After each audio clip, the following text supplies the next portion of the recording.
ஆளுமை கொள்வீர் என்ற தலைப்பில் 1 ஜூன் 2025 அன்று போடிநாயக்கனூரில் செம்மை நலக்களத்தை துவக்கி வைத்து ஆசான் மா செந்தமிழன் அவர்கள் ஆற்றிய உரை.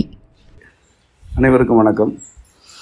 இந்த செழுமை வனத்துடைய நலக்களம் இன்று முதல் தொடங்கப்படுகிறது. இந்த நலக்களம் புறப்பூச்சிக்கான களம். சில புறப்பூச்சி மருந்துகள் வழியாக உடல் நலனை மேம்படுத்துவதற்கான வழிமுறைகள் இங்கு கடைபிடிக்கப்படும், கற்றுத்தரவும் படும். இங்கு கடைபிடிக்கலாம். நீங்களே புறப்பூச்சிகளை பூசிக்கொண்டு குளித்து வேது பிடித்துவிட்டு குளித்துவிட்டு செல்லலாம். இது நம் கொள்கைகளில் உடன்பாடு கொண்ட அனைவருக்குமான ஒரு களம். இந்த களத்தை இங்கு அமைத்து இதனை தொடர்ச்சியாக முன்னெடுப்பதற்கு விருப்பத்துடன் இருக்கும் நம்முடைய செம்மை குடும்ப உறுப்பினர்கள் ரவி, அமுதா, அவர்களுடைய பிள்ளைகள் மற்றும் அவர்களுக்கு ஒத்துழைப்பாக இருக்கும் என்னுடைய மாணவர்கள் ஆகியோர் ஒரு இன்றியமையாத பணியில் ஈடுபடுகிறார்கள். நீங்கள் உங்கள் தேவைகளை பொறுத்து இங்கு இதன் பயன்களை பெற வேண்டும். அதேவேளை உங்களால் இயன்ற பங்களிப்புகளை வழங்க வேண்டும். இதற்கு அது பங்களிப்பின் வழியாக தான் இது செயல்படும். இயன்ற பங்களிப்பு ஒன்றும் கட்டாயம் இல்லை. இயலாதவர்கள் எதனையும் வழங்காமலும் செல்லலாம். இது அப்படி யாவருக்குமான ஒரு களம். அடிப்படையான புரிதல் இருந்தால் போதுமானது. ஒரு மருத்துவ பயன்பாட்டுக்காக பயன்படுத்துவதற்காக வர வேண்டாம்.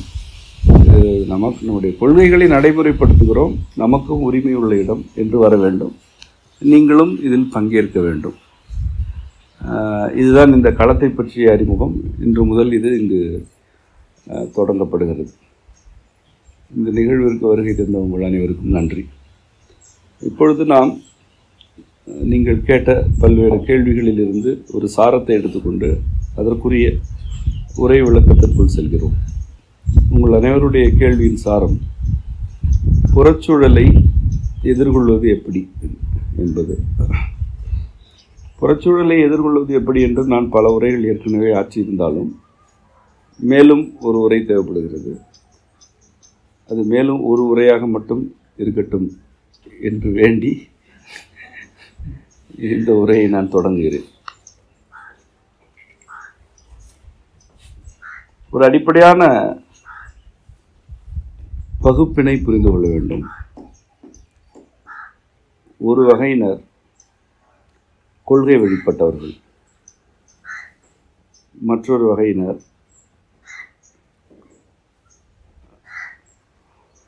பிறழ்ச்சி அல்லது கொள்கையிலி என்று சொல்லலாம். கொள்கை இல்லாதவர்கள், கொள்கை வேண்டாம் என்று கருதுபவர்கள் அல்ல. அவர்களுக்கு அப்படி ஒரு அறிமுகமும் இருக்காது. அல்லது கொள்கை இதுதான் என்று தெரிந்தால் அது வேண்டாம் என்று கருதுவார்கள். இதுதான் கொள்கை என்று கூறினால் அதற்கு எதிராக இருக்க வேண்டும் என்று கருதுவார்கள். அவற்றில் கொள்கையிலிகளில் பல வகை உண்டு. கொள்கையினர், கொள்கையிலிகள் என்று இரண்டு பகுப்புகள் எப்பொழுதும் மக்கள் கூட்டத்தில் இருக்கும். நீங்கள் நம் கொள்கைகளை பின்பற்றுகிறீர்கள் என்றால் ஒரு தெளிவு வேண்டும். உங்களுக்கென்று ஆளுமை வேண்டும்.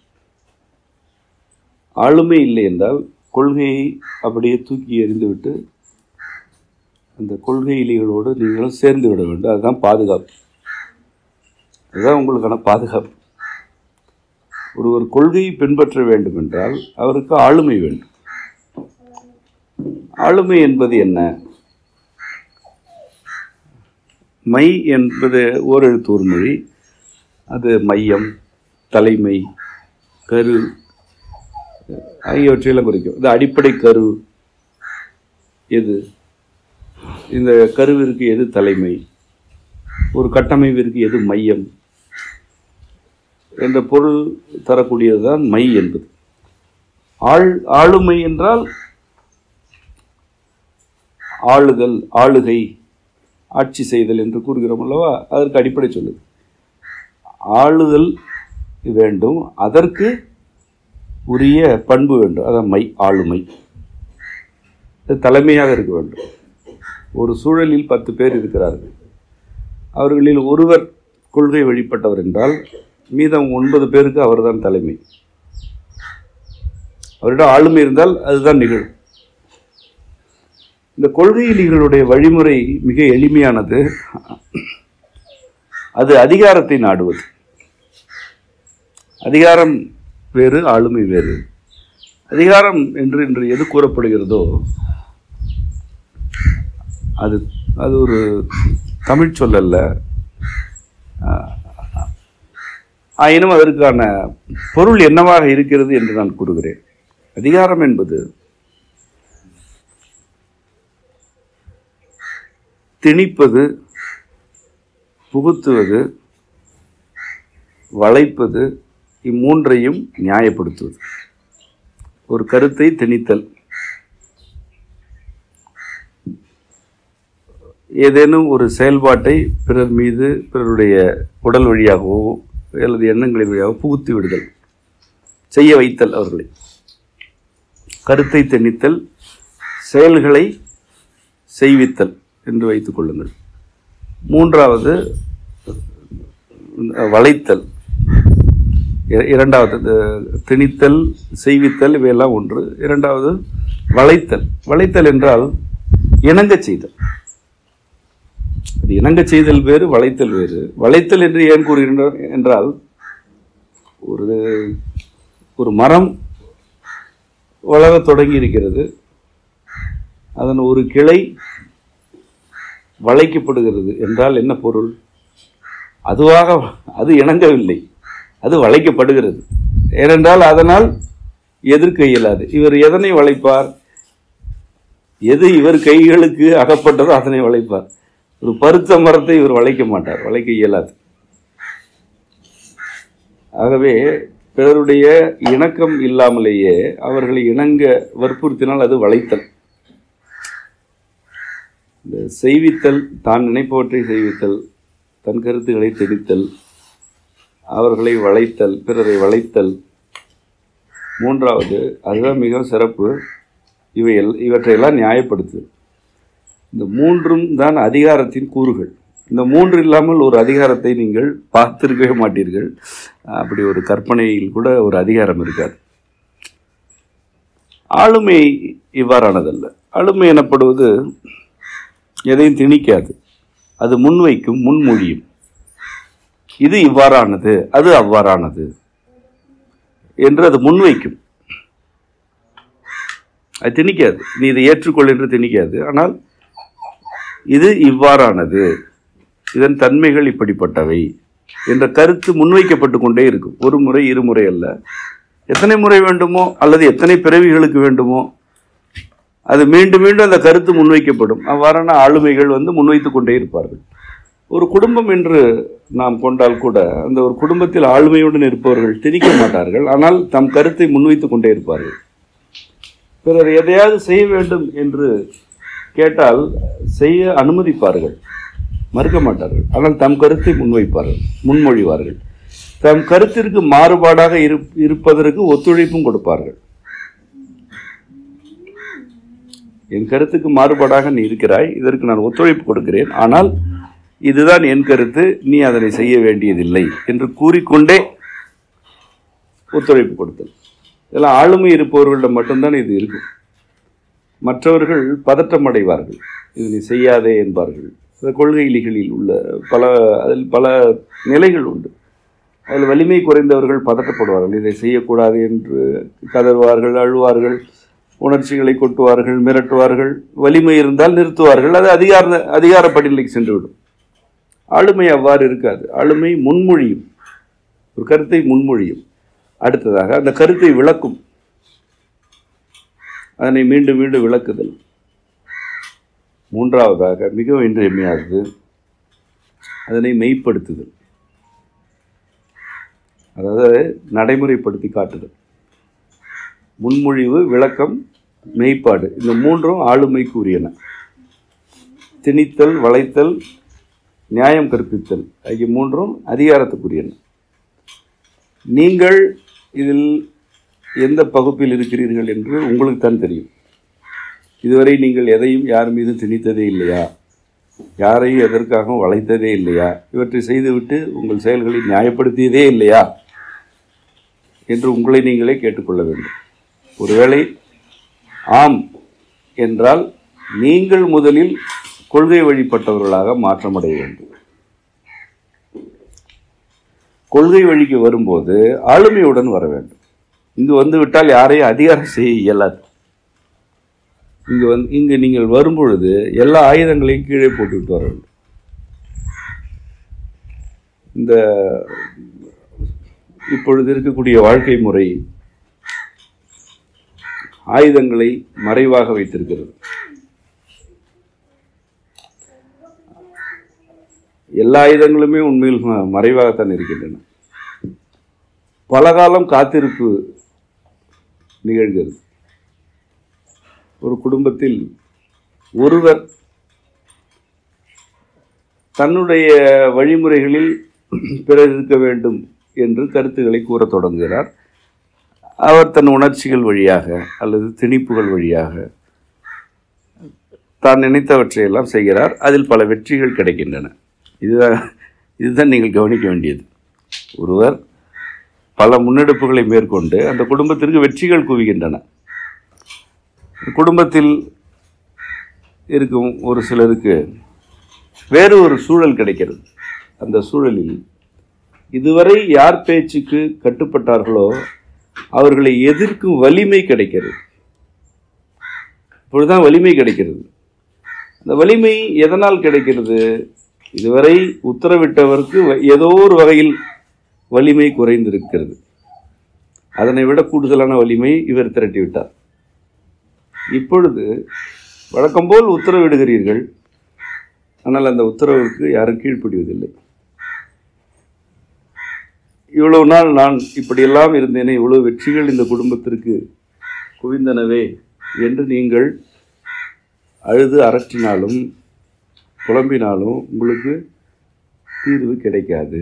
ஏனென்றால் உண்மையில் இறைவனுடைய நோக்கிலிருந்து, இறைவனுடைய பார்வையிலிருந்து உங்கள் இரண்டு பேருக்கு வேறுபாடே இல்லை. ஏற்கனவே ஒருவர் சொல் பேச்சு கேட்டார், இப்பொழுது வேறொருவர் சொல் பேச்சு கேட்கிறார். இவ்வளவுதான். நீ ஏற்கனவே திணித்தாய், இப்பொழுது திணிக்கப்படுகிறாய். நீ வளைத்தாய், வளைக்கப்படுகிறாய். நீ நியாயம் கற்பித்தாய், இப்பொழுது நியாயம் கற்பிக்கப்படுகிறது. இவ்வளவுதான். கொள்கையிலி என்றால் கொள்கையிலி தான். அதில் பாதிக்கப்படுபவர், பாதிப்பை ஏற்படுத்துபவர் என்ற பேதமே இல்லை.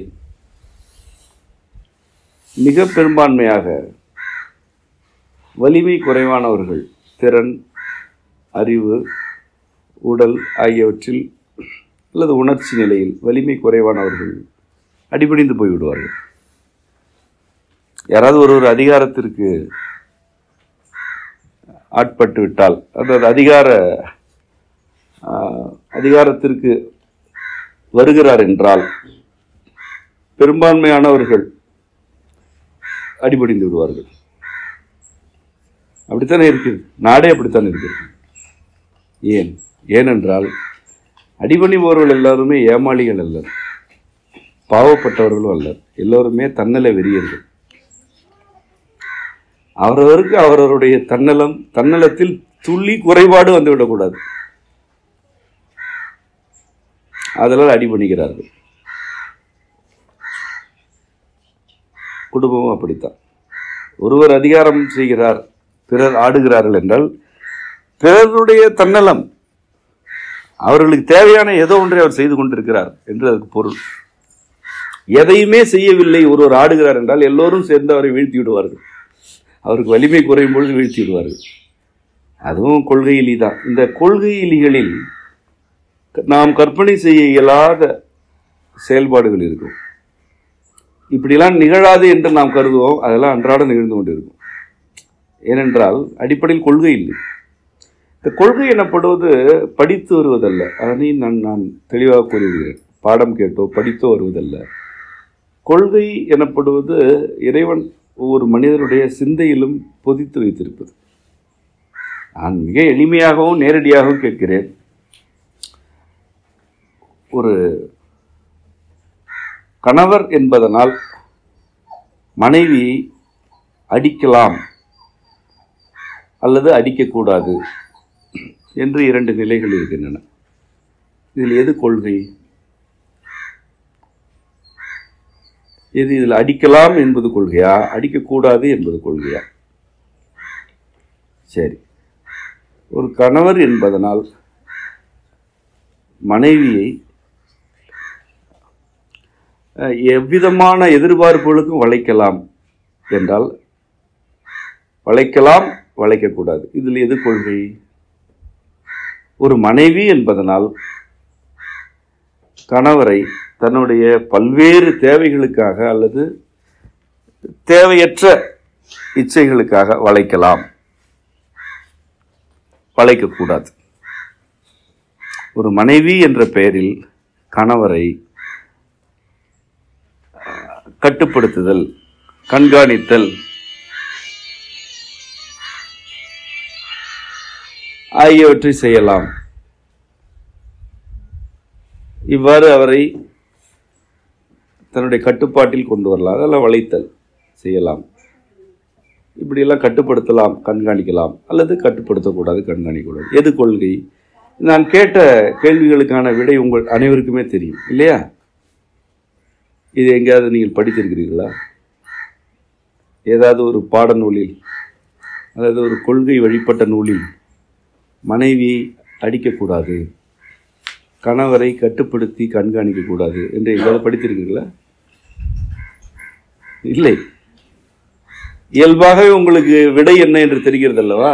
அதுதான் கொள்கை. உங்கள் எல்லோருக்குமே தெரியும். கொள்கை எனப்படுவது எம்பெருமான் அனைவரின் சிந்தனையிலும் பொதித்து வைத்தது. அது நம் அனைவருக்குமானது. இப்படி நான் 100 கேள்விகள் கேட்பேன். சிறுவர்களை அவர்கள் விரும்பும் வழியில் வாழ்வதற்கு ஒத்துழைப்பு கொடுக்க வேண்டும், அல்லது உங்களுக்கு பிடித்தவற்றில் ஈடுபடுத்த வேண்டும். இதில் எது விடை உங்களுக்கு தெரியும். இப்படி எந்த கேள்வி கேட்டாலுமே உங்களுக்கு விடை தெரியும். உங்கள் அனைவருக்குமே தெரியும். எப்படி தெரிகிறது? எல்லாருக்குமே எப்படி ஒரே விடை இருக்கிறது? ஏனென்றால் எல்லோரையும் படைத்த ஒருவன் தான் இந்த கொள்கைகளை எல்லோர் மனதிலும் உணர்த்தி கொண்டிருக்கிறான். இதுதான் கொள்கை எனப்படுவது. கொள்கை வழிபட்ட வாழ்க்கை என்றால் கனத்த நூல்களை பயிலுவதும் ஆழ்ந்த உரைகளை கேட்பதும் அல்ல. சிந்தையில் எது இருக்கிறதோ அதனை பெற்று அப்படியே வாழ்தல்.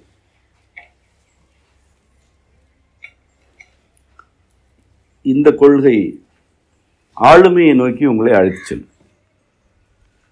இது யாரை அடிமைப்படுத்தாது.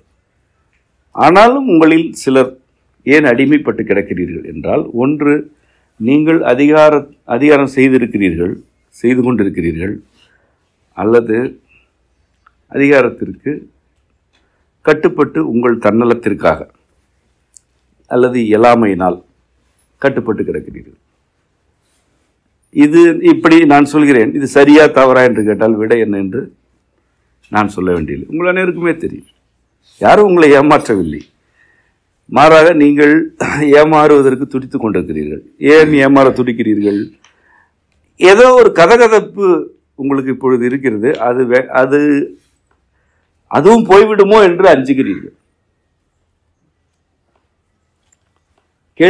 கேள்வி எழுப்பினால், கேள்வி எழுப்பிக் கொண்டே இருந்தால் இருப்பதும் போய்விடுமோ என்று அஞ்சுகிறீர்கள். ஆகவே இந்த அதிகாரமே மேலானது என்று இருக்கிறீர்கள். ஆம், இல்லை என்று நான் கேட்க வேண்டியதில்லை. உங்களுக்கே விடை தெரியும். எல்லா கேள்விகளுக்கும் உங்களுக்கு விடை தெரியும். இப்பொழுது நாம் சாரமான அந்த கேள்விக்கு வருகிறோம். சூழலில் இருப்பவர்களை எப்படி கையாளுவது, அதாவது சூழலில் இருப்பவர்களை என்னதான் செய்வது? சூழலில் இருப்பவர்களிடம் ஆளுமையுடன் இருக்க வேண்டும். உங்களுக்கு தேவை ஆளுமை. ஒன்று, ஒரு கருத்து அல்லது ஒரு கொள்கை உங்களுக்கு இருக்கிறது என்றால் அதனை நீங்கள் துணிவாக, தெளிவாக, நேரிடையாக, முகம் பார்த்து, இன்னும் சரியாக சொல்ல வேண்டுமென்றால் கண்களை பார்த்து முன்மொழிய வேண்டும். நான் ஒரு சில தனிப்பட்ட பல்வேறு சிக்கல்களுக்காக என்னிடம் கேட்கும் பொழுது இதனை சொல்வது உண்டு. இதில் உங்கள் கருத்து என்ன? அவரோடு இருக்க இயலுமா இயலாதா? இயலவே இயலாது என்பார்கள். அப்படி என்றால் நீங்கள் ஒன்று செய்ய வேண்டும், அவருடைய கண்ணை பார்த்து இதை சொல்ல வேண்டும். சுற்றி வளைத்து பேசக்கூடாது, ஒரு நிமிடத்திற்கு மேல் பேசக்கூடாது என்று நான் பொதுவாக சொல்வது உண்டு. ஒரு நிமிடம்தான். ஏனெனில் உன் கருத்து உண்மை, அதில் நீ நிலையாக இருக்கிறாய் என்றால் உனக்கு மணிக்கணக்காக பேசுவதற்கு சொல்லே இருக்காது. 7-8 சொற்களில் உன் கருத்தை தெளிவாக முன்மொழிவாய். நீ கண்ணை பார்த்து பேசும் பொழுது அது அழுத்தமாக பதிவு செய்யப்பட்டுவிடும். உன்னிடம் இருப்பது தெளிவு என்றால் நீ கண் பார்ப்பாய். கண்ணை பார்த்து இதுதான் என் கருத்து என்று முன்மொழிய வேண்டும். இது ஆளுமையின் முதல் படிநிலை. இரண்டாவதாக அதனை விளக்க வேண்டும். அதன் மீது கேள்விகள் எழுப்பப்பட்டால் விளக்க வேண்டும். எந்த கேள்வி எழுப்பப்பட்டாலும் விளக்க வேண்டும். விளக்கம் உங்களுக்கே தெரியவில்லை என்றால் கண்ணை பார்த்து இது எனக்கு தெரியவில்லை, ஆனால் நான் தெரிந்து கொண்டு வருகிறேன் என்று இயலாமையை, அறியாமையை ஒப்புக்கொள்ள வேண்டும். அதிகாரத்துக்கு ஆட்படுபவர்கள், அதிகாரம் செய்பவர்கள் ஒன்று இயலாமையை ஒப்புக்கொள்ள மாட்டார்கள். தங்களுடைய இயலாமைக்கு பிறரை காரணம் சொல்வார்கள். நீ ஆளுமையுடன் இருக்க வேண்டும் என்றால் உன் இயலாமைக்கு நீதான் பொறுப்பு என்பதை ஏற்க வேண்டும். ஏனென்றால் ஆளுமை உன்னுடையது, பற்றாக்குறை பிறருடையதல்ல.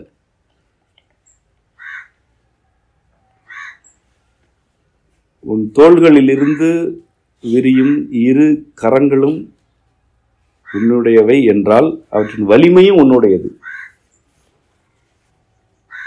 அவற்றின் வலிமை குறைவும் உன்னுடையதுதான். உன் உடலில் இருக்கும் ஒவ்வொரு உறுப்பும் வலிமையுடன் இருப்பதற்கும் நீ பொறுப்பு, அது குறைவதற்கும் நீ தான் பொறுப்பு. ஆளுமையுடன் நீ இருப்பதற்கும் அற்றுப்போவதற்கும் நீ தான் பொறுப்பு. பிறரை காரணமாக்கக்கூடாது. மற்றவர்கள் இல்லை என்றால் நான் எப்படியோ ஆகியிருப்பேன் என்று பேசுபவர்கள் ஆளுமையற்றவர்கள்.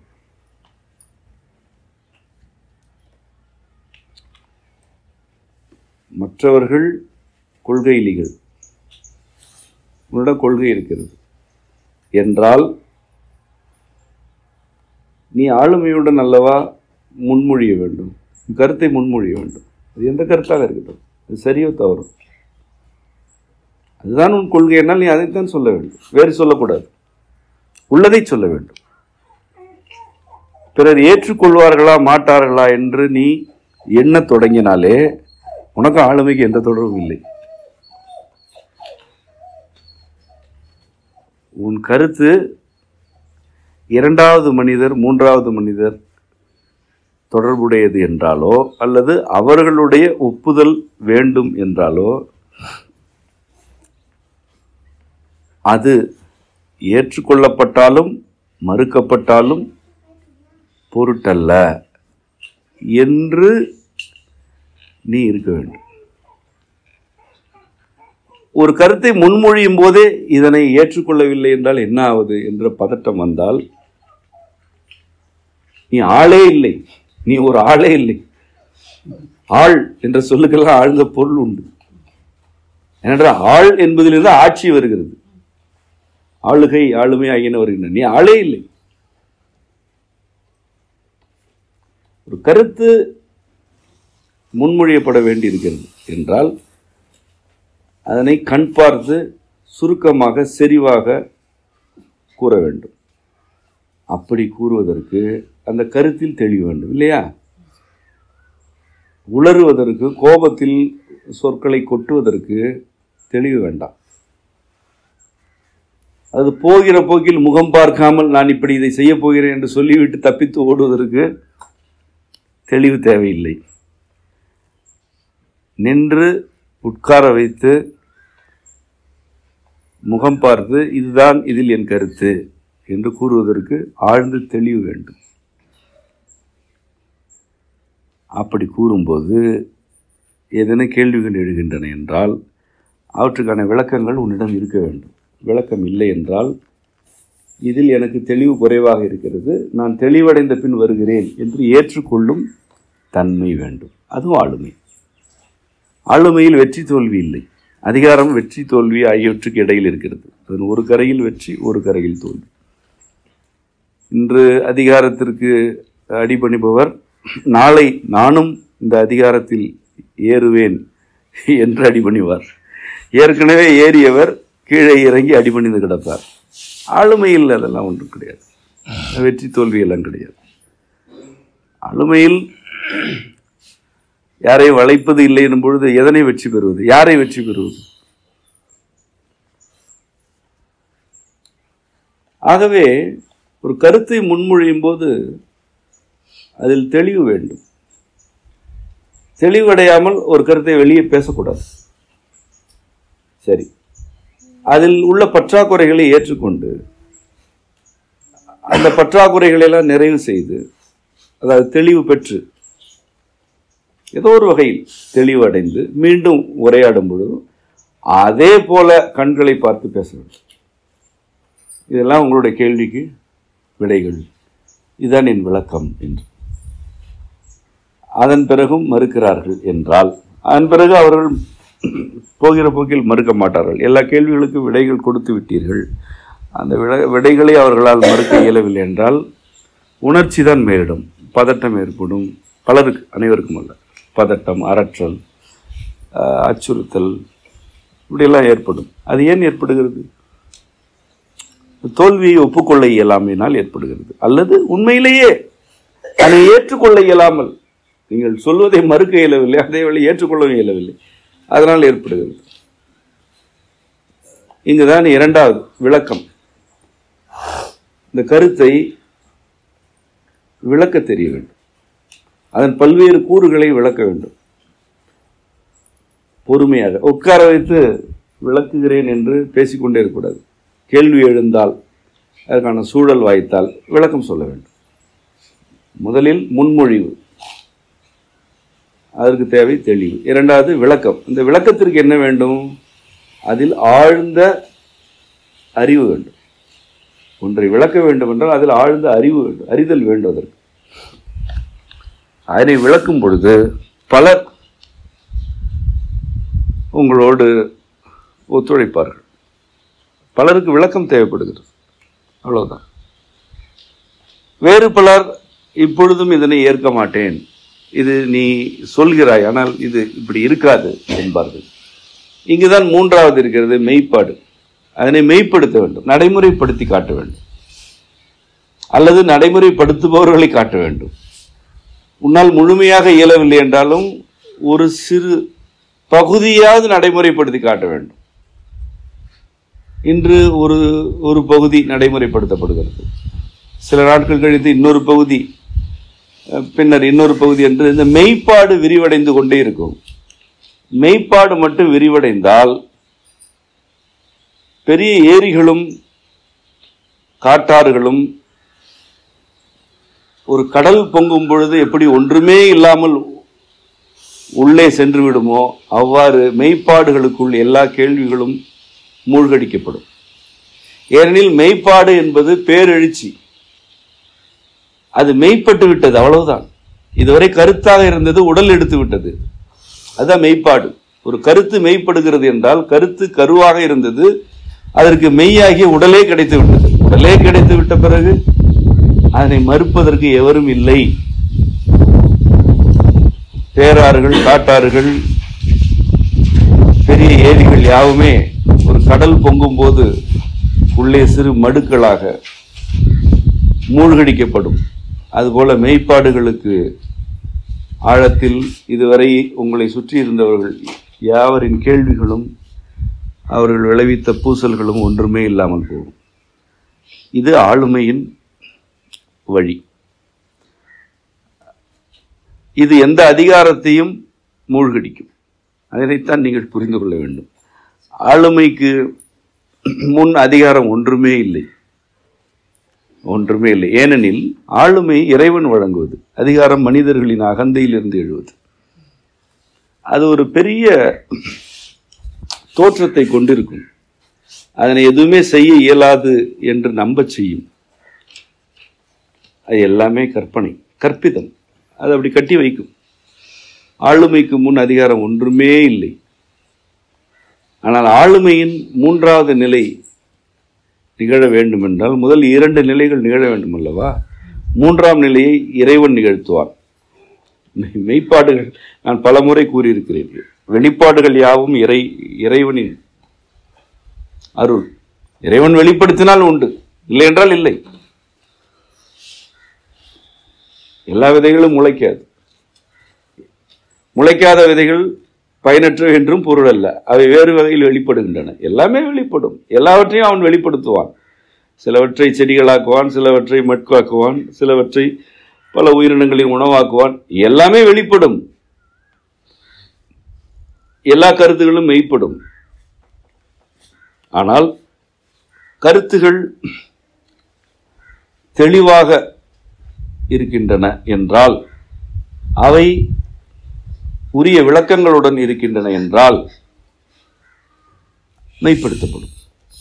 இந்த 1, 2 ஆகிய படிநிலைகள் உங்கள் ஒவ்வொருவருக்கும் இருக்கும் உரிமை. அது பொறுப்பு. அதுதான் உங்களுடைய பொறுப்பு. 3வது படிநிலை இறைவன் நிகழ்த்தி விடுவான். ஒரு கருத்து உங்களிடம் இருக்கிறது, அதில் தெளிவு இருக்கிறது, அதில் பல்வேறு கூறுகளுக்கான விளக்கம் இருக்கிறது. இந்த தெளிவும் விளக்கமும் உங்கள் சூழலில் உள்ளவர்களுக்கு உங்களால் வழங்கப்படுகின்றன. அதில் நீங்கள் சோர்வடையவில்லை, நீங்கள் தளர்ச்சி அடையவில்லை என்றால் இறைவனை மெய்ப்படுத்துவார். மாறாக நீங்கள் தடுமாறுகிறீர்கள். அது முன்மொழிவே நான் புரிந்து கொண்டவரை இந்த முதல் படிநிலையிலேயே பெரும்பகுதியினர் இல்லை. அவர்கள் முன்மொழிவதில்லை. ஒரு உணர்ச்சியில் எதையாவது கொட்டுகிறார்கள், அல்லது முகம் பார்த்து பொறுமையாக தம் கருத்தை கூறுவதில்லை. அப்படி கூறும் பொழுது எதிர்கேள்விகள் வந்தால் அவற்றிற்கு உரிய விளக்கம் அளிக்காமல் உணர்ச்சிக்கு ஆட்படுகிறார்கள். அதாவது அவர்கள் தூண்டினால் இவர்கள் ஆடுகிறார்கள். அவர்கள் உங்களுக்கு சினம் ஊட்ட வேண்டும் என்று முடிவெடுத்து விட்டால் அவர்கள் உங்களுக்கு சினம் ஊட்டுவார்கள். உங்களை அழ வைக்க வேண்டும் என்று அவர்கள் முடிவெடுத்தால் அழ வைப்பார்கள். ஏனெனில் அதிகாரம் என்பதே அதுதான். அது திணிக்கும், வளைக்கும், அவற்றை நியாயப்படுத்தும். ஒரு உணர்ச்சியை அது உன் மீது திணிக்கும், உணர்ச்சியால் உன்னை வளைக்கும். இறுதியில் இதனை தவிர எனக்கு ஒரு வழி இல்லை என்று அதனை நியாயப்படுத்தும். அல்லது அப்படி நான் என்ன செய்து விட்டேன், அவர்களை விடவா நான் கொடுமையாக நடந்து கொண்டேன், இவர்களை விடவா நடந்து கொண்டேன் என்று ஏதோ ஒரு வகையில் நியாயப்படுத்தும். ஏனென்றால் அதிகாரத்தை நியாயப்படுத்துதல் இல்லாமல் நிலைநாட்டவே இயலாது. எல்லா அதிகாரங்களுமே நியாயம் என்ற 3வது புள்ளியில் தான் நிலைநாட்டப்படும். எது வேண்டுமானால் செய்துவிட்டு நியாயப்படுத்தலாம். நீங்கள் இன்றைய சமூகத்தின் அதிகார நிகழ்வுகள் யாவற்றையுமே நோக்குங்கள், எல்லாவற்றையுமே பாருங்கள். உங்களை சுற்றி என்ன நிகழ்கிறது? எல்லாமே அநியாயங்கள் தான். ஆனால் எல்லாவற்றுக்கு பின்னால் ஒரு நியாயம் இருக்கும். வெளிப்படையாக அநியாயங்கள் நிகழ்கின்றன, வெளிப்படையாக நிகழ்ந்து கொண்டே இருக்கின்றன. ஆனால் எல்லா அநியாயங்களுக்கு பின்னாலும் ஒரு நியாயப்படுத்தல் இருக்கு. நியாயப்படுத்தல் இல்லாமல் எந்த அநியாயமும் இங்கு இல்லை, இல்லையா? எல்லாம் அதிகாரம் முற்றி போயிட்டு, இது முற்றி போனோம். அதிகாரம் முற்றி போய் அது வீழ்ச்சி அடையும் காலம் இது. ஒட்டுமொத்தமாகவே இது இற்று விழுந்து வீழ்ச்சி அடைய போகிறது. ஒரு சில ஆண்டுகள் தான். யாரும் தாங்கி பிடிக்க இயலாது. சமூகமே பிறழ்ச்சி அடைந்து விட்டது. அதிகாரத்தில் இருப்பவர்கள் யாவரும், நான் மீண்டும் கூறுகிறேன், அதிகாரத்தில் இருப்பவர்கள் யாவரும் பிறழ்ச்சி அடைந்து விட்டார்கள். நீங்கள் அதனை பார்ப்பீர்கள். அவர்களுக்கு எதிரே எவ்வளவு மெய்ப்பாடுகள் காட்டப்பட்டாலும் அவர்களுக்கு அது புரியாது. அது அந்த அளவு பிறழ்ச்சி அடைந்து விட்டார்கள். சமூகமே இப்படி இருக்கும் பொழுது ஒரு குடும்பத்தில் இருப்பவர்கள் என்ன தெளிவுடன் இருந்து விடுவார்கள்? ஒட்டுமொத்தமாகவே சமூகமே பிறழ்ந்து கிடக்கிறது. ஆளுமை உடன் இருக்க வேண்டியவர்கள் யாவருமே அதிகார பிசாசுகள் ஆகிவிட்டார்கள். அவர்களுக்கு இதற்கு மேல் என்ன வேண்டும் என்று உண்மையில் அவர்களுக்கே தெரியவில்லை. நாக்கு மரத்து போனால் உணவின் அளவு தெரியாது. அதுபோல உணர்ச்சி மரத்து, அறிவு மரத்து, பிறழ்ச்சி அடைந்த அதிகாரம் இன்னும் என்ன வேண்டும் என்றே தெரியாமல் இன்னும் பேராசையில் இருக்கிறது. நான் எல்லா அதிகார மையங்களையும் கூறுகிறேன். எல்லா அதிகார மையங்களுமே பேராசையுடன் இருக்கின்றன. உண்மையில் அவர்கள் அனைவருக்குமே நாக்கு மரத்து போய்விட்டது. அது எவ்வளவு உணவு உட்கொண்டாலுமே செரிக்காது, நோய்தான். ஆனால் இன்னும் வேண்டும் இன்னும் வேண்டும் என்றுதான் அனைவருமே இருக்கிறார்கள். அது பிறழ்ச்சி. அவர்கள் இது வேண்டும் என்று கூட செய்வதில்லை. அந்த நிலையில் தான் இன்று இருக்கிறது. அதிகாரமே இப்படித்தான் இருக்கிறது. தனி மனிதர்களும் அவரவர் நிலைக்கேற்ப இப்படித்தான் இருக்கிறார்கள். அவர்களுக்கு இது வேண்டும் என்பதற்காக கூட செய்வதில்லை. என்ன செய்கிறோம் என்றே தெரியாது, என்ன பேசுகிறோம் என்றே தெரியாது, இது ஏன் பேசுகிறோம் இதனை என்று தெரியாது. அந்த அளவு பிறழ்ச்சி இருக்கிறது. அதிகாரத்துடைய வீழ்ச்சி இப்படித்தான் இருக்கு. அதிகாரம் இப்படித்தான் வீழ்ச்சி அடையும். பிறழ்ச்சி அடைந்தால் வீழ்ச்சி அடையும். நான் ஏற்கனவே கூறியதான், கண்ணெதிரே நீ அழியப் போகிறாய் என்பதற்கு 1000 சான்றுகளை அடுக்கினாலும் அவர்கள் 1001 இருக்கிறது, அது வரும் என்று காத்திருப்பார்கள். நீங்கள் அதிகாரத்தை காப்பாற்ற இயலாது. இந்த காலத்தில் வாய்ப்பே இல்லை. அது என்ற அளவு அழிக்கும், அழித்துவிட்டு தானும் விற்று போய்விடும், அழிந்துவிடும் எல்லா அதிகார மையங்களும். நான் மீண்டும் மீண்டும் கூறுகிறேன், எவையெல்லாம் அதிகார மையங்களோ அவை யாவுமே இற்று போகும். இன்னும் சில ஆண்டுகளாகும். அது எவ்வளவு பேரை அழித்து விட்டு அழிந்து போகும் என்பதுதான் நோக்க வேண்டியது. அதிகாரத்தை நாடுவோர் அழிந்து போவார்கள். உங்கள் அனைவருக்கும் தெரிந்த துறை எடுத்துக்கொள்ளும், மருத்துவத்துறை. அது தான் இற்று போய் கொண்டுதான் இருக்கிறது. அது ஒரு உச்சத்தை தொட்டு விட்டது. அது வீழ்ச்சி அடையும் போது அது மட்டுமா வீழ்ச்சி அடையும்? ஒரு பெருங்கூட்டத்தை சேர்த்து கொண்டு வீழ்ச்சி அடைய போகிறது. அப்படி ஒவ்வொரு துறையும் அதிகாரத்தில் உச்சமடைந்து இற்று போய் கொண்டிருக்கும் சூழல் இருக்கு. இதில் கொள்கை வழிபட்ட வாழ்க்கை வாழ வேண்டும் என்று விரும்புபவர்கள் எப்படி இருக்க வேண்டும்? ஆளுமையுடன் இருக்க வேண்டும். சூழலில் எது நிகழ்ந்தாலும் பதட்டப்படக்கூடாது. ஏன்? உன்னை வழி நடத்துபவன் இறைவன். உனக்கு கொள்கை சிந்தையில் பொதிக்கப்பட்டது. நீ கசடுகளை எல்லாம் நீக்கிவிட்டு உன்னுடைய இயல்புகளில் உள்ள கருத்துக்களை மட்டும் பெற்றுக்கொள்கிறாய். அந்த கருத்துக்களை நீ உருவாக்கி கொள்ளவில்லை. பிறரை அவர்கள் சம்மதம் இல்லாமல் துன்புறுத்தக்கூடாது, இணங்க செய்யக்கூடாது. அது ஒரு துன்புறுத்தல் என்பதனை யாரும் கற்றுத்தர வேண்டியதில்லை. அது எல்லோருக்குமே தெரியும். ஏனென்றால் இறைவன் ஏற்கனவே இந்த வழிகாட்டலை பொதித்து விட்டான்.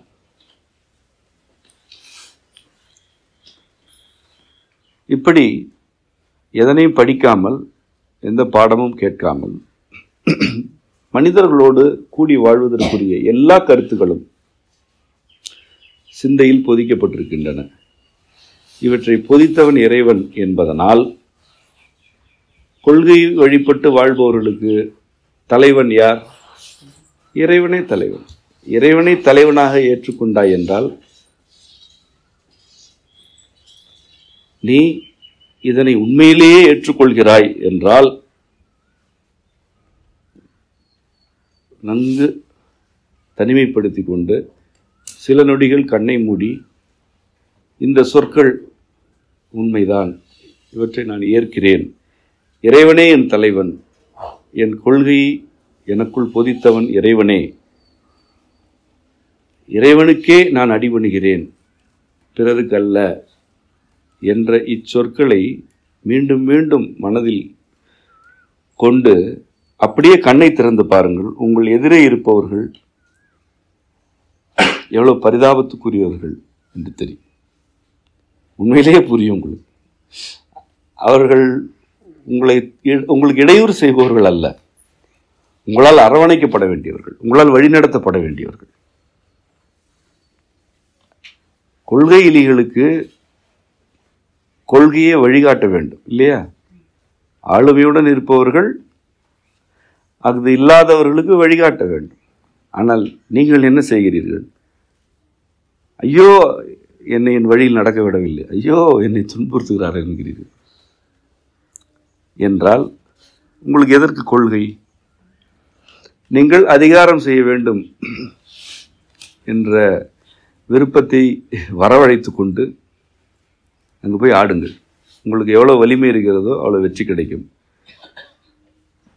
வலிமை குறைந்தால் அடி கிடைக்கும். அங்கு இரண்டுமே நிகழ்ந்து கொண்டு தான் இருக்கிறது. அடி கிடைக்கும் போது அடி வாங்கிக் கொள்ளுங்கள், மீண்டும் வலிமையை திருத்தி கொண்டு ஆடுங்கள், அவ்வளோதான். இது அங்குள்ள ஆட்ட விதி. வேண்டாம் என்றால் உங்களுக்கு ஆளுமை வேண்டும். தெளிவு, விளக்கம், மெய்ப்பாடு, இந்த மூன்றும் உங்களுக்கு வேண்டும். இந்த மூன்றும் தான் வழிகாட்டுவன. இம்மூன்றுமே எம்பெருமான் வழங்கும் காப்பு என்பதனை ஏற்றுக்கொண்டால் உங்களை எவராது அச்சுறுத்த இயலுமா? உங்களுக்கு யாரை பார்த்தாது அச்சம் வருமா, பதட்டம் வருமா? வராது. அது எப்படி வரும்? நீங்கள் கொள்கை வழியில் வாழ வேண்டும் என்று விரும்பினால் நான் காட்டும் வழி இதுதான்.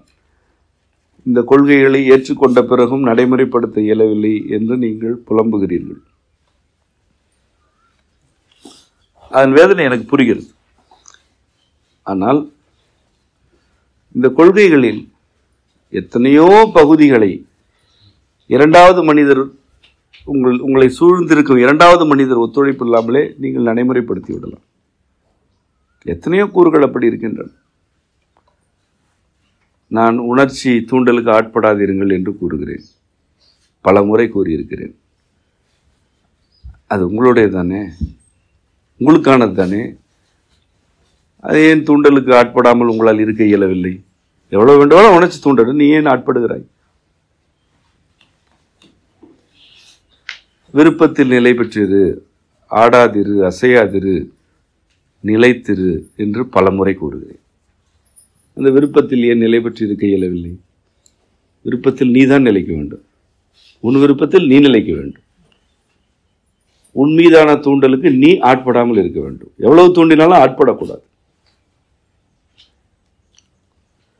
தொழிற்படுக என்று கூறுகிறேன். ஏதேனும் ஒரு தொழிலில் ஈடுபடுங்கள். அது வருவாய்க்கு மட்டுமல்ல, அதுதான் இறை ஒழுங்கு என்று கூறுகிறேன். ஏதேனும் ஒன்றில் ஈடுபடு. உனக்கு எது இயல்பாக அமைகிறதோ வருகிறதோ அதில் ஈடுபடு என்று கூறுகிறேன். அதை எத்தனை பேர் கடைபிடிக்கிறீர்கள்? இவற்றிற்கெல்லாம் உங்களை மறுப்பவர்கள் அல்லது எதிர்ப்பவர்களுடைய ஒத்துழைப்பே தேவையில்லை. உடல் மீதான உரிமையை விட்டுக் கொடுக்காதிருங்கள் என்று கூறுகிறேன். என்ன செய்து விடுவார்கள்? அப்படி என்ன செய்து விடுவார்கள்? யாராக வேண்டாலும் இருக்கட்டும், என்ன செய்து விடுவார்கள்? உடல் மீதான உரிமையை விட்டுக் கொடுக்க மாட்டேன் என்று சொன்னால் ஏதாவது செய்வார்கள் அல்லவா? செய்யட்டும், அதான உனக்கு விடுதலை. இரவு நீண்ட நேரம் பணியாற்ற வேண்டியிருக்கிறது ஒரு தொழிலகத்தில். நீ ஏன் விட்டுக் கொடுக்கிறாய்? விட்டுக் கொடுக்க மறுத்தல் என்றால் தெருவில் இருப்பதல்ல, பொருத்தமான உனக்குரிய வேறு தொழிலில் ஈடுபடுவது. நீ அதனை செய்யாமல் நீ உடலை முதலீடாக்குகிறாய், ஒரு பண்டமாக்குகிறாய். இதுதானே கொள்கை. என்ன அந்த நிறுவனத்தை நம்பி நீ பிறந்தாயா? அந்த நிறுவனத்தில் போய் உன் உடலை ஈடாக கொடு என்று இறைவன் உன்னை அனுப்பினானா? நீ வாழ வேண்டும் என்று தானே அனுப்பியிருக்கிறான். நீ ஏன் அதிகாரத்துக்கு ஆட்படுகிறாய்? அதிகாரம் உன்னை இரவு பணிக்கு அழைக்கிறது. உன் உறக்கத்தை பற்றி அது அக்கறை கொள்ளவில்லை. அதுதான் அதிகாரம். நான் தான் கூறிவிட்டேனே. அது திணிக்கும், வளைக்கும், நியாயப்படுத்தும். அதான் செய்யும். நீ ஏன் ஆட்படுகிறாய்? நீ ஏன் மறுக்கவில்லை? மறுக்க வேண்டும் என்றால் பொறுப்பு வேண்டும். இது எனக்கு வேண்டாம் என்றால் எது எனக்கு வேண்டும் என்று தெரிய வேண்டும். அதனை செய்தாயா? அதனை செய்யும் பொழுது, நடைமுறைப்படுத்தும் பொழுது யாராவது எதிர்த்தால் எதிர்த்து நில். வேறு எதற்குத்தான் நீ எதிர்த்து நிற்க போகிறாய்? உன் உடல் மீதான உரிமையை காப்பதற்கே சிலரை நீ எதிர்க்க மாட்டாய் என்றால் முதுகெலும்பு எதற்கு? நிமிர்ந்து நிற்பதற்கு தானே முதுகெலும்பு. எதற்கு? வேற எதற்கு நீ எதிர்த்து நிற்கப் போகிறாய்? உன் அறிவின் உரிமைகள் பறிக்கப்படுகின்றன. உன் இயல்பான நாட்டங்களின் உரிமைகள் பறிக்கப்படுகின்றன. அந்த உரிமைகளை ஏன் விட்டு தருகிறாய்? விட்டு தரவில்லை என்றால் என்ன நிகழும்? நீ ஏன் இவற்றில் எனக்கு உடன்பாடு இல்லை என்பதனை முன்மொழிந்து விளக்கி எது உடன்பாடானது என்பதனை நோக்கி பயணித்து மெய்ப்படுத்தக்கூடாது? மெய்ப்பாடு நோக்கி நீ ஏன் நகரக்கூடாது? அப்படி நீ என்னென்னலாம் மெய்ப்பாடுகளுக்காக நீ விருப்பத்தில் இருந்து விட்டாய் அல்லது வினையாற்றி விட்டாய்? நீ எதுவும் செய்யவில்லை என்பதனால்தான் புலம்புகிறாய். முதல் நிலையிலேயே தடுமாற்றம். ஒரு கருத்து வைக்கப்படும் பொழுது எதிர்க்கிறார்கள். எதிர்க்கத்தான் செய்வார்கள். ஏனென்றால் உன் கருத்து அப்படிப்பட்டது. எதிர்ப்பார்கள். நீ பிறர் ஏற்க வேண்டும் என்ற நோக்கமில்லாமல் சொற்களை வெளிப்படுத்து. அவையே உண்மையானவை. இந்த கருத்தை பிறர் ஏற்க வேண்டும் என்ற எதிர்பார்ப்பே உன்னிடம் இருக்க வேண்டாம். இதுதான் என் கருத்து என்று மட்டும் கூறு. அதனை அவர்கள் ஏற்றால் என்ன, மறுத்தால் என்ன, அது உன் கருத்து. அதில் கேள்விகள் எழுந்தால் விளக்கம் கொடு, விடை தேடு, விளக்கம் கொடு. அதன் பிறகு மெய்ப்படுத்த அடியெடுத்து வை. நீ அடியெடுத்து வை. மிக இக்கட்டான சூழலில் இருந்த ஒரு சிலரிடம் நான் இதனை கூறியிருக்கிறேன். ஒவ்வொரு அங்குலம் அந்த கோட்டுக்கு வெளியே காலை எடுத்து வையுங்கள், அதன் பிறகு இறைவன் தூக்கி விடுவான் என்று. அப்படி அவன் தூக்கி விடுகிறான். ஒவ்வொரு அங்குலம் தெளிவாக கால் எடுத்து வைத்தால் இறைவன் தூக்கி விடுவான். நீ கோட்டுக்குள் இருக்கிறாய். ஏன் இருக்கிறாய்? ஏமாந்தும் இருக்கிறாய், இதுவே போதும் என்றும் இருக்கிறாய். இரண்டுமே உன்னிடம் இருக்கின்றன. ஆளுமை இல்லாமல் கொள்கையை பின்பற்ற இயலாது. அதனை நன்கு புரிந்து கொள்ளுங்கள். கொள்கையை யாவருக்குமானது. அதனை பின்பற்றும் பெரும் பேறு ஆளுமை உடையோருக்கானது. அது ஒரு பேரு.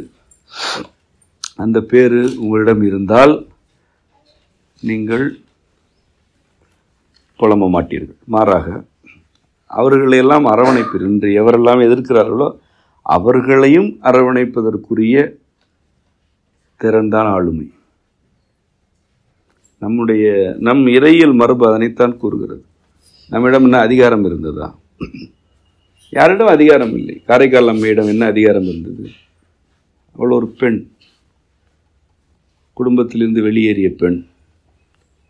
அவள் வாழ்ந்த காலத்தில் நம் இறைவனுக்கே அவப்பெயர் அல்லது இறைவன் என்ற எவனும் இல்லை என்ற தூற்றல்கள் இருந்தன. இறைவனை பலரும் அப்பொழுது இருந்தவர்கள் வைதீகத்தார், அயல் சமயத்தவர்கள், அவர்கள்தான் ஆட்சியில் இருக்கிறார்கள். அதிகாரம் யாரிடம் இருக்கிறது? அயல் சமயத்தவரிடம், அயல் மொழியினரிடம் இருக்கிறது. அவர்கள் என்ன கற்பிக்கிறார்கள்? ஊராக பள்ளிகள் அமைத்து கற்பிக்கிறார்கள். நம் இறைவன் சுடுகாட்டில் ஆடுபவன், அவன் அழிக்கும் சக்தி, அவன் அழிப்பவன், படைப்பவர் வேறு என்று அவர்களுடைய கருத்துக்களை கொண்டு வந்து திணிக்கிறார்கள். அதிகாரம் அதற்கு ஏற்ப பலரை வளைக்கிறார்கள். அவை எல்லாவற்றையுமே அவர்களுடைய நூல்கள் அல்லது அவர்களுடைய சில கருத்துக்கள் வழியாக நியாயப்படுத்துகிறார்கள். எல்லா அநியாயங்களையும் நியாயப்படுத்துகிறார்கள். நம் நிலத்தில் இம்மொழியே படைத்து முதல் கழகத்தில் முருகவேளையும் அகத்தியரையும் அமர்த்தி இந்த மொழியை அருளிய இறைவனுக்கு இந்த நிலத்திலேயே இப்படி ஒரு அவமதிப்பு. சுருக்கமாக அவன் சுடுகாட்டில் இருப்பவன் என்று கூறிவிட்டார்கள். அவன் அழிப்பவன், அவன் இறைவனே அல்ல என்கிறார்கள். இன்றும் அந்த கருத்து இருக்கிறது, பலரிடம் இருக்கிறது. இது அப்பொழுது ஏற்படுத்தப்பட்ட கருத்து. படைப்பவர் வேறு ஒருவர் என்கிறார்கள். இதனை நான் அறிந்த வரலாற்றில் முதல் முறையாக உடைத்தவள் ஒரு பெண், ஆண் கூட அல்ல. ஒரு பெண்ணை வைத்து இறைவன் இதனை உடைத்தான். அவளுக்கு பேர் என்னவோ தெரியாது, என்னென்னவோ பேர் சொல்கிறார்கள். காரைக்கால் அம்மை என்று அறியப்படுகிறார். ஆனால் அவர் தன்னை என்ன கூறிக்கொண்டார் தெரியுமா? பேய் என்று கூறிக்கொண்டார். அவர் பேய் என்று தன்னை கூறிக்கொண்டார். பாடல்களிலே தன்னை பேய் என்று தான் கூறுகிறார்.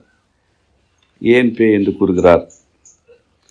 ஏனென்றால் என் இறைவன் சுடுகாட்டில் ஆடுபவன் என்று கூறுகிறீர்கள் அல்லவா, அவன் சுடுகாட்டில் ஆடினால் அவன் உடன் சேர்ந்து ஆடுபவள் நான், ஆகவே நான் பேய்.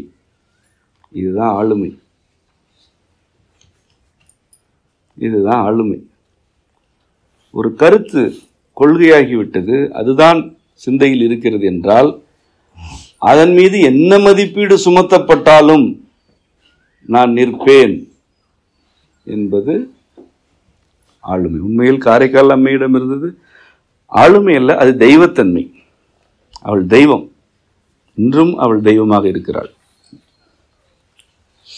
ஆனால் ஒரு பெண் எவ்வளவு பெரிய அதிகாரத்தை எதிர்த்தாள். அவள்தான் முதலில் பதிகம் பாடியவள். பின்னால் வந்த அப்பர்,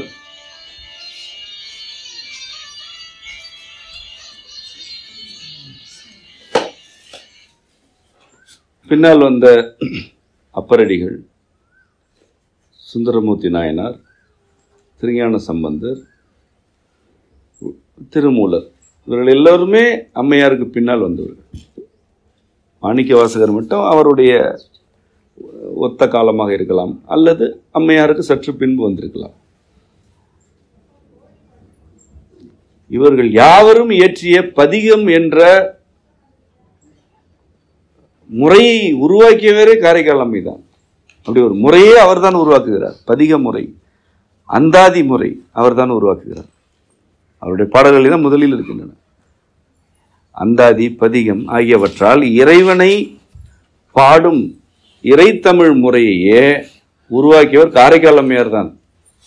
அப்பர், சுந்தரர், சம்பந்தர் எல்லாம் பின்னால் வந்து அம்மையார் உருவாக்கிய வழிமுறையில் பாடியவர்கள். நன்றாக புரிந்து கொள்ளுங்கள். இன்றைக்கு யாரும் காரைக்கால் அம்மையார் பற்றி பேசுவதில்லை, நான் பேசுவேன், இன்னும் நிறைய பேசப் போகிறேன். யாரும் அவரை பேசவில்லை. பேச வேண்டியிருக்கிறது, நிறைய பேச வேண்டியிருக்கிறது.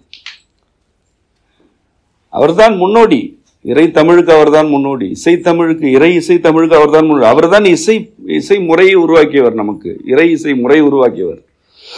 ஏறத்தாழ 18 இசைக்கருவிகளை அவர் தன்னுடைய பாடலில் குறிப்பிடுகிறார். இவங்க தான் உரை வேணும்னு கேட்டுருந்தவங்க. புரியுதா?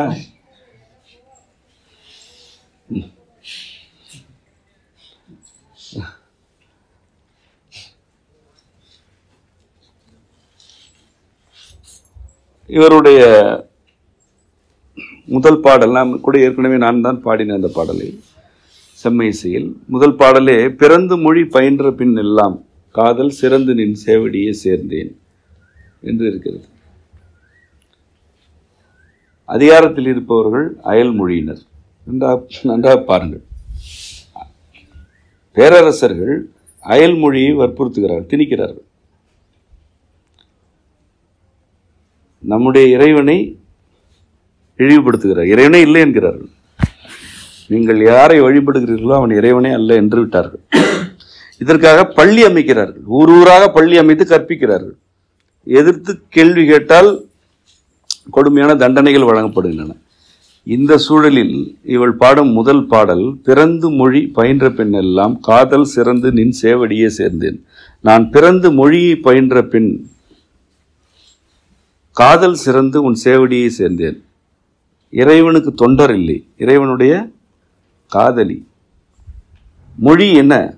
தமிழ் பயின்ற பிறகு, நான் தமிழை பயின்ற பிறகு இறைவன் மீது காதல் கொண்டு இறைவனுடைய சேவடியை சேர்ந்து விட்டேன் என்று ஒரு 2-3 அடிகளில் பாடுகிறாள். இதனை விட அந்த பேரரசர்களை, அதிகாரத்தில் இருந்தவர்களை இழிவுபடுத்த இயலுமா? அவர்கள் நம் மொழியை எதிர்க்கிறார்கள். இவள் இந்த மொழியை பயின்ற பிறகு என்கிறாள். அப்படித்தான் பாடலை தொடங்குகிறார். உங்களிடம் இருப்பவன் இறைவனே இல்லை என்கிறார்கள். அவன் சுடுகாட்டில் ஆடுகிறான் என்று இழிவுபடுத்துகிறார். அவன் மீது எனக்கு கொள்ளை காதல் என்கிறாள். முடிந்தது, அவ்வளவுதான். இதுதான் ஆளுமை. இதுக்கு பேர் தான் ஆளுமை. கீழே நிறைய அந்த பதிகத்திலே நிறைய இருக்கிறது. இதுவன்றே ஈசன் திருவுருவம் ஆமாறு என்று அவள் இறைவனுடைய உருவத்தை உணர்ந்து அவனோடு ஆடுகிறாள். அந்த உருவத்தை அவள் விவரிக்கிறாள். இறைவனுடைய திருவுருவம் எப்படி இருக்கிறது என்று விவரிக்கிறாள். இவரை பொருளுணர மாட்டார் எல்லாம் இவரை இகழ்வதை கண்டீர். இவருடைய பொருள் என்னவென்று உணராதவர்கள் தான் இவரை இகழ்வார்கள் என்று கூறுகிறாள். இப்படி மீண்டும் மீண்டும் புலம்புகிறாள். இப்படி உன்னை பற்றி இழிவாக பேசுகிறார்களே என்று புலம்பிக் கொண்டே இருக்கிறாள். மீண்டும் கூத்தாடுகிறாள், புலம்புகிறாள், கூத்தாடுகிறாள். ஒரு பெண் எல்லா இடங்களிலும் தன்னை பேய் பேய் என்று கூறுகிறாள். ஒரே ஒரு பெண். இன்றைக்கு இருப்பதை விட அந்த தமிழ்நாடு அன்றைக்கு பரப்பளவில் பெரியது. அவ்வளவு பரப்பளவுக்கு உரிய அந்த நாட்டில் எவ்வளவு இடங்களுக்கு அவள் பயணித்தாளோ தெரியவில்லை. ஆனால் அவள் விட்டு சென்ற தடயங்களில் இருந்துதான் பதிகம் பாடும் முறை வருகிறது, அந்தாதி வருகிறது. ஏறத்தாழ அவள் காலத்திற்கு பின்னர் 500-600 ஆண்டுகளுக்கு பிறகுதான் அப்பரடிகளே வருகிறார். அந்த 500-600 ஆண்டு காலமாக அவள் ஏற்று சென்ற பதிகம் அந்தாதி முறை இருக்கிறது. யாராவது அழிக்க முடிந்ததா?